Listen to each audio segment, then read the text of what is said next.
Indian army के western command ने अचानक ब्रह्मोस का ये वीडियो क्यों जारी किया है? ब्रह्मोस लॉन्च करके वेस्टर्न कमांड ने टारगेट डिस्ट्रॉयड का ये मैसेज क्यों और किसको दिया है?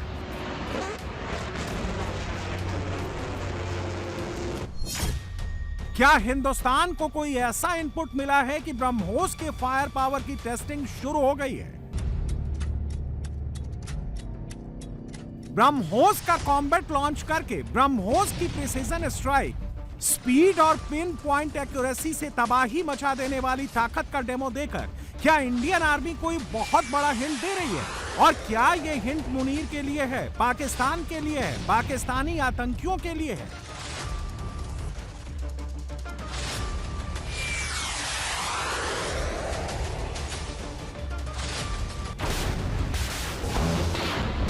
इंडियन नेवी ने बुधवार को अपने युद्धपोतों का, अपने फाइटर जेट्स का, अपने सबमरीन्स का, अपने खतरनाक हथियारों का ऑपरेशनल डेमो देकर क्या संकेत दिया है? दिसंबर का महीना है, 4 दिसंबर हर साल पाकिस्तान को डराता है। 1971 की जंग में इंडियन नेवी ने 4 दिसंबर को ही कराची हार्बर को जलाकर राख कर दिया था। और अब भारतीय नौसेना की ये तस्वीरें मुनीर के लिए इशारा है। एक्शन किसी भी वक्त शुरू होने वाला है। Let me assure you and all our fellow citizens that Indian Navy stands as a combat-ready, credible, cohesive and future-ready force to ensure safety and security of India's maritime interests anytime, anywhere, anyhow. इस बार पाकिस्तान पर first strike navy ही करेगी, इसकी पूरी संभावना है। और ऐसा क्यों हो सकता है, पहले यह समझिए।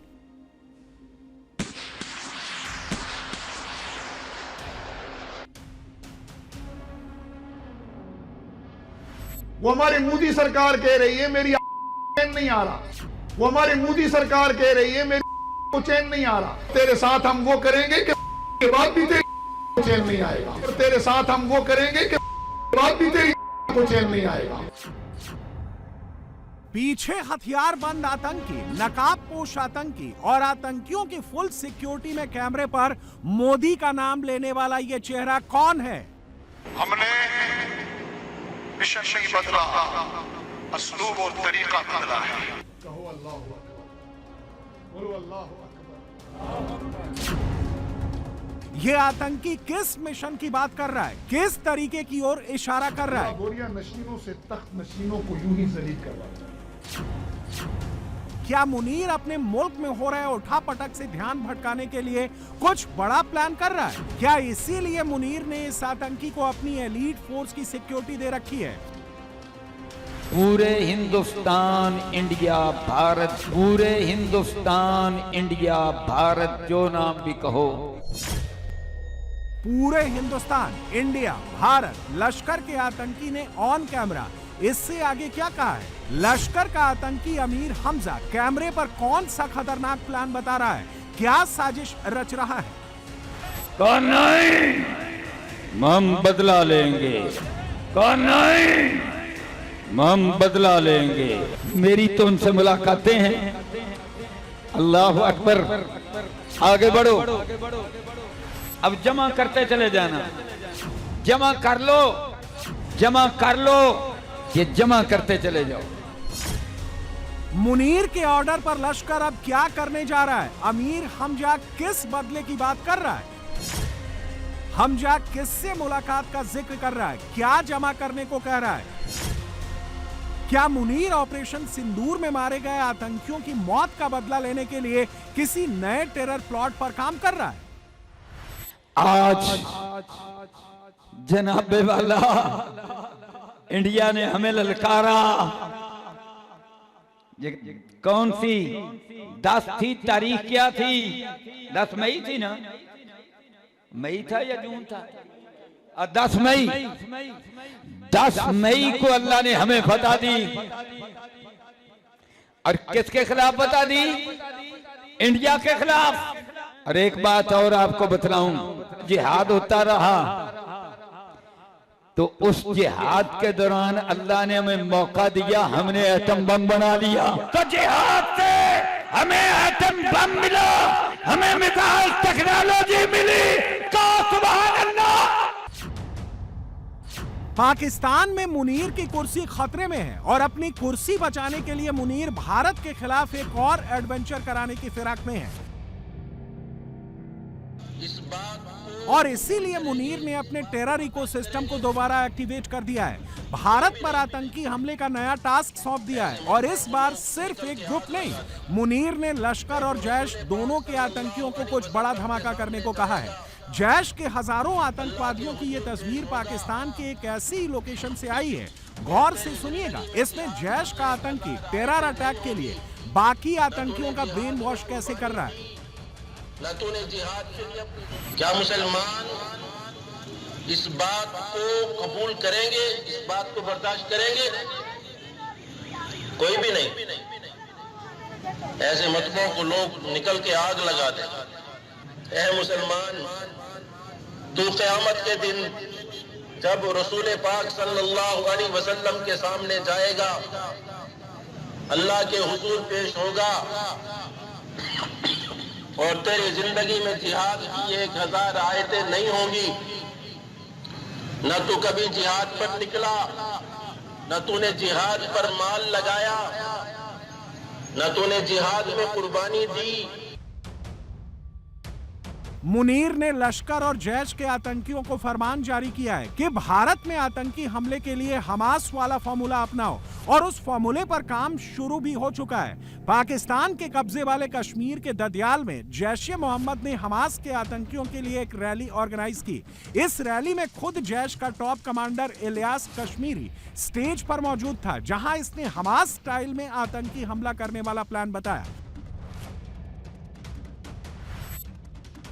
और दूसरी तरफ जैश से जुड़ा एक और आतंकी मोहम्मद मजहर सईद शाह खुल्ला ऑन कैमरा भारत के खिलाफ जिहाद की कॉल देता नजर आया। मोदी का नाम लेकर गीदड़ भभकी देता नजर आया। ये वही मोहम्मद मजहर सईद शाह हैं जो कुछ दिनों पहले बांग्लादेश के राउंड पर गया था और वहां भी इसने भारत के खिलाफ जहर उगला था। वो हमारी मोदी सरकार कह रही है मेरी आत्मा को चैन नहीं आ रहा। तेरी आत्मा नहीं, और तेरे साथ हम वो करेंगे कि बाद भी तेरी आत्मा को चैन नहीं आएगा। तू भूल गया हम वही है, शाहीनों से टुकड़े टुकड़े करवाता है। अभी अगर तेरी आत्मा को चैन नहीं आया तो सुन ले, ज़हन नशीन रख ले कि अब ईमान, तकवा, जिहाद फी सबीलिल्लाह ये 6 लाख फौज का बाटो नहीं है, ये 25 करोड़ पाकिस्तानी मुसलमानों का बाटो है। ये 2 अरब उम्मत का नारा है कि सबीलुना सबीलुना। सिप्पा सलार ये कौम आपके साथ खड़ी है और खड़ी रहेगी और इंशाअल्लाह पीछे नहीं हटेगी। बस आप इसी तरह कुरान पर, इसी तरह बुनियाद और महसूस बनकर, इसी तरह बिस्मिल्लाह कहकर कौम के दुश्मनों से निपटते रहे। ये कौम आपकी पुष्ट पर नहीं, इंशाअल्लाह आपके कदमों के साथ कदम मिलाएगी। पाकिस्तान का मतलब क्या? पाकिस्तान का मतलब क्या? खड़े होकर बुलंद आवाज से, पाकिस्तान का मतलब क्या? ला इलाहा इल्लल्लाह। आज के बाद 2 नारे और सुन लो। 10 मई की बुनियाद और महसूस के जवाब के बाद 2 बातें और सुन लो। सिप्पा सलार ये कौम आपके साथ खड़ी है। इमरान खान की बहन अलीमा खान ने भी अब यह अंदेशा जताया है कि पाकिस्तान का कट्टर मुल्ला मुनीर अपनी कुर्सी बचाने के लिए भारत के खिलाफ एक और टेरर अटैक प्लान कर सकता है, जैसा उसने पहलगाम में अप्रैल के महीने में किया था। और पाकिस्तान से लश्कर और जैश के आतंकियों की ट्रेनिंग की जैसी तस्वीरें निकलकर सामने आ रही हैं, उससे भी यही लग रहा है कि मुनीर कुछ तो बड़ा प्लान कर रहा है और आतंकी खुद इस प्लान के बारे में कैमरे पर बता रहे हैं। और 10 मई का स्वाद आया कि नहीं? और हमने कहा अच्छा जो स्वाद जो आया है तो इस स्वाद का मजा इंज लिए भी जो हमारी आर्मी के चीफ थे, हमने कहा ये फील्ड मार्शल है। बोलो ये क्या है? ये फील्ड मार्शल हैं। फील्ड का मतलब है मैदान, और जिन्होंने इंडिया को मैदानों के अंदर और आर्मी के तहत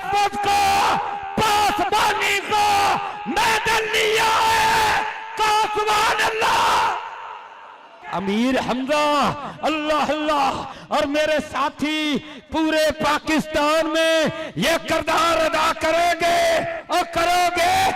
अब लोग करोगे और करोगे, इंशाल्लाह करेंगे। एक रहोगे, पाकिस्तान के लिए एक रहोगे और एक रहोगे।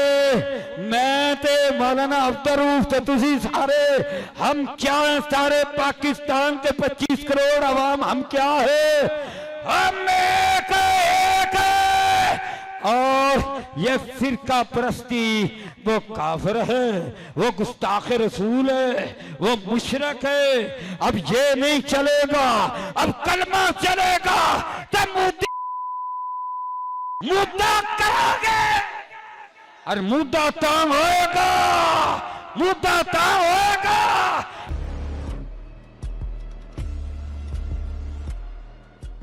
और ये कोई संयोग नहीं हो सकता कि एक तरफ लश्कर और जैश के आतंकी भारत के खिलाफ जहर उगल रहे हैं और दूसरी तरफ जैश के हेडक्वार्टर बहावलपुर में पाकिस्तानी आर्मी की ड्रोन यूनिट्स ने मेडन स्ट्राइक नाम की एक वॉर एक्सरसाइज की है।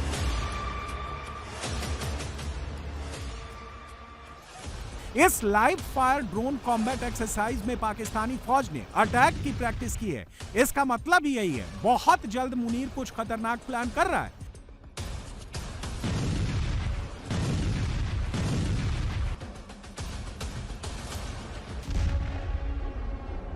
लेकिन मुनीर को इस बात का रत्ती भर भी अंदाजा नहीं है कि हिंदुस्तान कब से तैयार होकर बैठा है। पाकिस्तान के कोने कोने में धमाके का प्लान रेडी है। इंडियन आर्मी, इंडियन एयरफोर्स लगातार इसका डेमो दे रही है।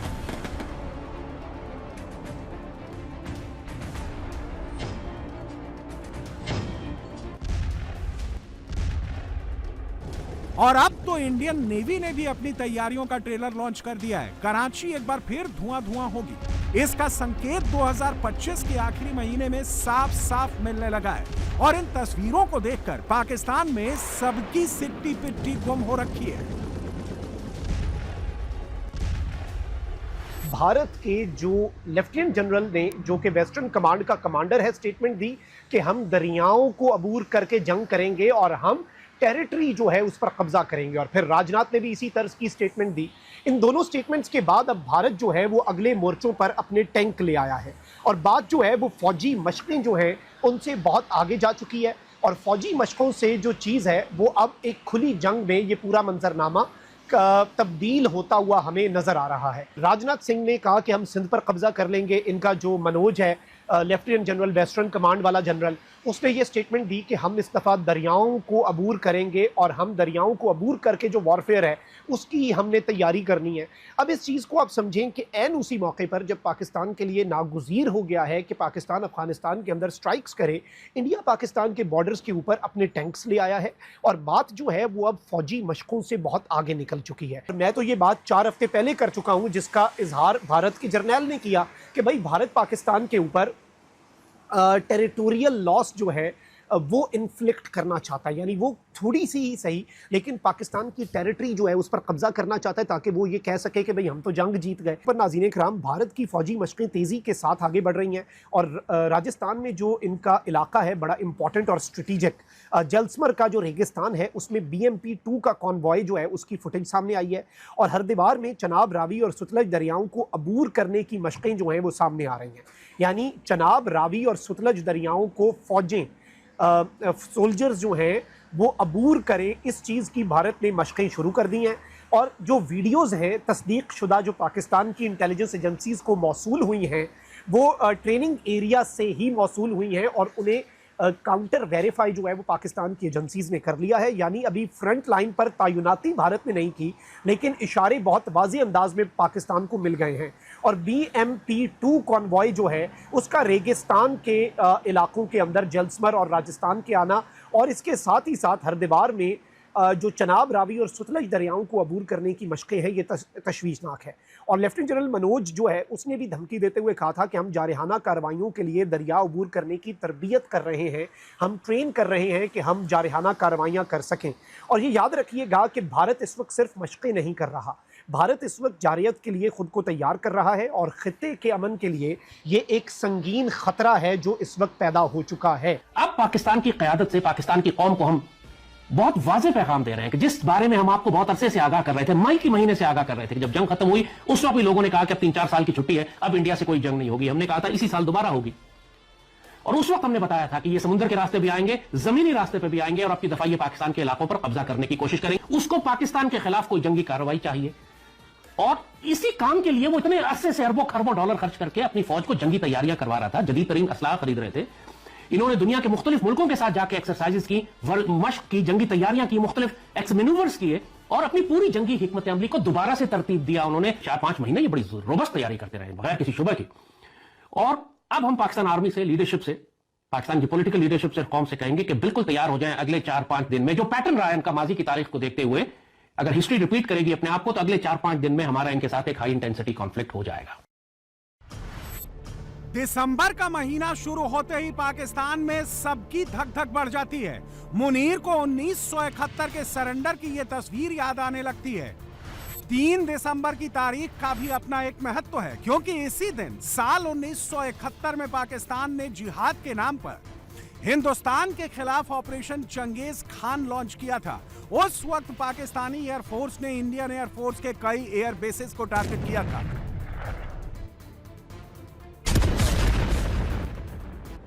लेकिन फिर उसके बाद जो कुछ भी हुआ वो इतिहास के पन्नों में दर्ज है। इंडियन एयरफोर्स के फाइटर जेट ने तब पाकिस्तान में तबाही मचा दी थी। एक ही रात में पाकिस्तान के 23 ठिकानों पर डीप स्ट्राइक्स की गई थी। मुरीद के मियांवाली, सरगोधा, चंदेर, रिसालेवाला, शोरकोट, मसरूर, इन सारे पाकिस्तानी एयरफील्ड्स की धज्जियां उड़ा दी थी। तब इंडियन एयरफोर्स के AN-12S ने पाकिस्तान के चांगा मांगा के ऊपर 48 बम गिराए थे। ये सारे बम 500 पाउंड के थे, जिनसे दुश्मन के सप्लाई डंप में भारी आग लग गई थी। इसके अलावा 4 और 5 दिसंबर की रात इंडियन नेवी ने ऑपरेशन ट्राइडेंट लॉन्च किया और एंटी शिप मिसाइल से अपने जबरदस्त फायर पावर से भारत की नौसेना ने कराची को स्वाहा कर दिया। आग इतनी भीषण थी कि 4 दिन तक कराची हार्बर धू धू कर जलता रहा। ऑपरेशन सिंदूर में भी बिल्कुल वैसे ही धमाके पाकिस्तान में सुनाई दिए और अब बहुत जल्द वैसे ही धमाके एक बार फिर सुनाई देने वाले हैं। दिसंबर 1971 में पाकिस्तान सिर्फ 14 दिन के भीतर घुटनों पर आ गया था। मई 2025 में सिर्फ 4 दिनों के भीतर मुनीर को सरेंडर करना पड़ा। लेकिन अगली बार मुनीर को सरेंडर करने का मौका तक नहीं मिलेगा। मुनीर सीधा मरेगा और उसकी मौत का काउंटडाउन 3 दिसंबर से ही शुरू हो चुका है। यह पाकिस्तान में सबको पता है। खौफ का आलम ऐसा है कि रूस के राष्ट्रपति व्लादिमीर पुतिन के भारत पहुंचने से पहले ही मुनीर के चाहने वाले कैमरे पर रोने लगे हैं। S-400 चिल्लाने लगे हैं। न्यूक्लियर वॉर चिल्लाने लगे हैं। पाकिस्तानी अभी से इतना घबराने लगे हैं। तो इंडिया जो है वो S-400 मजीद खरीदने की तैयारियां कर रहा है। कहा जा रहा है कि पुतिन साहब जो है वो इंडिया आ रहे हैं। S-400 जो है वो कह रहे हैं कि ये जो 88R का इंडिया का मौक़िफ़ है, 88R का जो कॉन्फ्लिक्ट था, इसमें उनके पास काफ़ी एबिलिटी थी to shoot down different kind of systems को शूट डाउन किया उन्होंने। तो वो समझते हैं कि हमारे पास since we have this ability ये है, तो हमें क्यों ना ये S-400 हम ख़रीदें। और वो ये भी समझते हैं कि सिर्फ S-400 नहीं, Su-57 भी लेना चाहिए और वो लेंगे। That is what is on the cards. और अब सवाल ये पैदा होता है कि इंडिया और रशिया जो हैं वो they are in talks 5 more regiments of S-400, ये जो एयर डिफेंस सिस्टम जो है उसको 5 more, ठीक है जी। और ये समझ रहे हैं कि जो total number of Russian system जो है वो 10 हो जाएगा। क्या हो जाएगा? 10। तो इट मीन्स कि इंडियंस आर कॉन्फिडेंट कि हमारा जो S-400 है वो पाकिस्तान से जो भी खतरा आएगा उसको रोक सकता है। और वो इस चीज़ को भी समझते हैं कि ये S-400 जो है जिसकी 400, 500, 600 किलोमीटर तक शायद रेंज है, ये चाइना से भी आने वाले जो खतरा है उसको रोकेंगे। और इंडियंस अगर ये एनॉय करना चाहते हैं और वो समझते हैं कि हाँ जी हम कर लेते हैं, तो आप समझें फिर कि मतलब गेम बदल गई। गेम बिल्कुल बदल जाएगी अगर Indians are capable enough and able enough and they don't care कि जिसने जो करना है कर लो, हमें कोई परवाह नहीं है, हम अपनी मर्जी करेंगे। और ये बड़ी खतरनाक पॉसिबिलिटी है एटमी हथियारों की जंग, nuclear war between Pakistan and India, बड़ी खतरनाक बात है। एक है राजनाथ सिंह जो वजीर दिफा हैं इंडिया के, डिफेंस मिनिस्टर, उन्होंने एक बात की है, और एक बात की है वहाँ के लेफ्टिनेंट जनरल मनोज कुमार जो वेस्टर्न कमांड के कमांडर हैं। और वेस्टर्न कमांड वो है इंडिया में जो जिसको वेस्टर्न कमांड कहा जाता है, जो पाकिस्तान के साथ बॉर्डर की इंचार्ज है, तो लेफ्टिनेंट जनरल उसके हेड हैं। और उन्होंने एक बयान दिया है, बड़ा ही खतरनाक बयान है। इंडिया हर किस्म की वॉर के लिए तैयार है। अगली जो वॉर होगी वो मल्टी डोमेन होगी, बहुत सारे डोमेन में होगी, वो सिर्फ ज़मीनी वॉर नहीं होगी। डोमेन का जब उन्होंने जिक्र किया तो उन्होंने क्या कहा, उन्होंने कहा EW इलेक्ट्रॉनिक वॉरफेयर, फिर उन्होंने कहा साइबर वॉरफेयर। इलेक्ट्रॉनिक वॉरफेयर होता है जो आप एक दूसरे के सिस्टम्स को, रडार सिस्टम्स को, जहाज़ों का जो सिस्टम होता है उसको जासूसी करने का निज़ाम जो होता है, जो टेक्निकल, उसको जो जैम करते हैं और उसको जो मिसगाइड करते हैं मिसाइलों को, वो इलेक्ट्रॉनिक वॉरफेयर कहलाता है। और वो आप कंप्यूटर्स के ज़रिए, लैपटॉप्स के ज़रिए और कुछ तरीके हैं उनके ज़रिए आप डिस्टर्ब करते हैं दुश्मन के निज़ाम को, और उससे उसके जो देखने और सुनने की सलाहियत है वो कम हो जाती है। तो उसको उन्होंने उसका जिक्र किया। फिर उनका साइबर वॉरफेयर, साइबर वॉरफेयर में भी यही चीज़ें इस्तेमाल होती हैं। फिर उन्होंने सबसे बड़ी ख़तरनाक बात की है, उन्होंने कहा कि केमिकल वॉरफेयर, उन्होंने कहा केमिकल वॉरफेयर भी हम करेंगे। फिर उन्होंने कहा कि बायोलॉजिकल वॉरफेयर, मैं इन दोनों का तारुफ आपको करवाता हूँ। तीसरी बात की है उन्होंने न्यूक्लियर वॉर। पाकिस्तान में मचे भारत वाले इस खौफ की सबसे बड़ी वजह यह है कि मुनीर अभी भी हरकतों से बाज नहीं आ रहा है, अभी भी आतंकियों को तैयार कर रहा है। पीओके में लश्कर और जैश के आतंकी रेगुलर मीटिंग्स कर रहे हैं, भारत पर टेरर अटैक का प्लान बना रहे हैं। सब मुनीर के इशारों पर हो रहा है। पाकिस्तान ने जम्मू के करीब अपने इलाके में 72 टेरर लॉन्च पैड्स को दोबारा से एक्टिवेट कर दिया है। बीएसएफ ने खुद यह खुलासा किया है। इसका सीधा सीधा मतलब यह है कि अब भारत किसी भी वक्त इन आतंकियों को निशाना बना सकता है। अगर आप और मैं ये जानते हैं कि लश्कर तोयबा के चीफ कहाँ हैं और उनकी जो ट्रेनिंग है वो कहाँ होती है, और उनके तो हमें ये नहीं भूलना चाहिए कि दुनिया की जो मुख्तलिफ वेस्टर्न पावर्स हैं उनको भी ये चीजें पता है। जुनैद साहब, ये जो बात कही जा रही है कि एक और लड़ाई होगी और इंडिया अगले कुछ महीनों में, कुछ दिनों में एक और जंग करेगा, पाकिस्तान पर हमला हो सकता है, ये दोनों तरफ से जो हैं वो बातें चल रही हैं। क्या आपको भी ऐसा नजर आता है कि एक और लड़ाई होगी?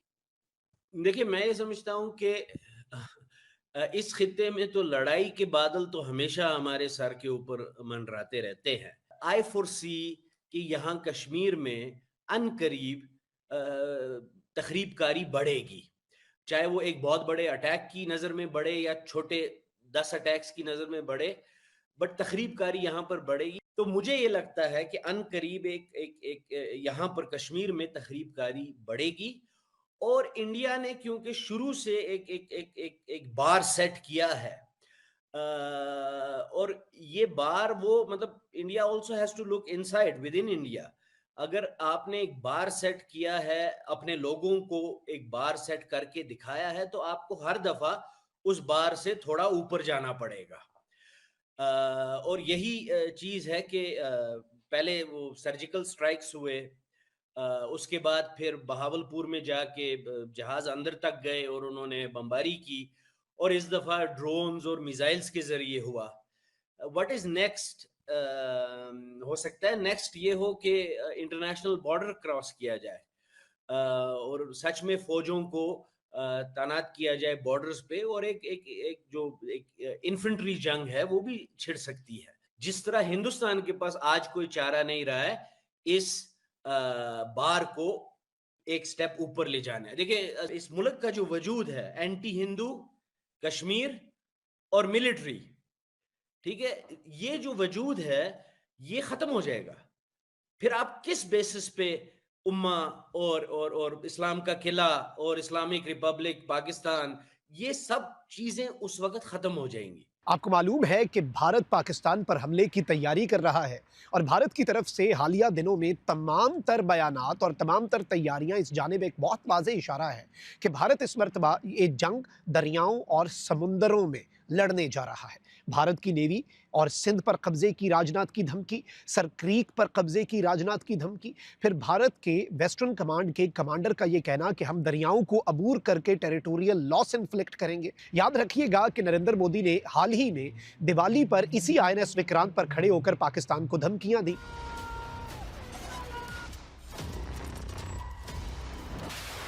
पाकिस्तान में ये बात अब सबको समझ में आ चुकी है कि भारत पहले वाला भारत नहीं रहा जो किसी आतंकी हमले के बाद रिएक्ट करेगा। पाकिस्तानी अब ये मान कर बैठे हैं कि अब की बार हिंदुस्तान प्री एम्प्टिव स्ट्राइक करेगा और इस स्ट्राइक में एक निशाना सारे टॉप आतंकवादी होंगे और दूसरा निशाना आतंकियों का बॉस आसिम मुनीर होगा।